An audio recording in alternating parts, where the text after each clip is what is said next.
মুনাফা কমানোর সিদ্ধান্ত বাতিলের দাবিতে বাংলাদেশ ব্যাংকের প্রবেশ পথ বন্ধ করে দিয়ে বিক্ষোভ করেন একীভূত 5 ব্যাংকের আমানতকারীরা। বৃহস্পতিবার সকালে মতিঝিল শাপলা চত্বরে অবস্থান নেন শতাধিক আমানতকারী। পরে বেলা 11টার দিকে কেন্দ্রীয় ব্যাংকের প্রবেশ পথ বন্ধ করে দেন তারা, যদিও কিছুক্ষণ পর আইনশৃঙ্খলা রক্ষাকারী বাহিনীর সদস্যরা তাদের সরিয়ে দেন।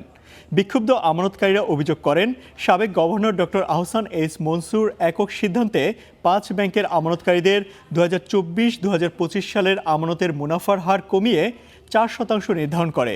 তবে তাদের দাবি 2 বছরের আমানতের পুরো মুনাফা দিতে হবে। পাশাপাশি একীভূত করে গঠিত সম্মিলিত ইসলামী ব্যাংকের লেনদেন স্বাভাবিক করার দাবিও জানান আন্দোলনকারীরা। ব্যাংকে আমরা টাকা রেখেছি, সেখানে টাকা রেখে আমরা আমানত পাচ্ছি না, মূল টাকা পাচ্ছি না, আমরা আসল টাকা পাবো কিনা সেটাও জানি না। এই সম্মিলিত ইসলামী ব্যাংকে উনি এগিয়ে নিয়ে যাবেন এবং হেয়ার কাটটা বাতিল করবেন এবং সকল লেনদেন স্বাভাবিক করবেন।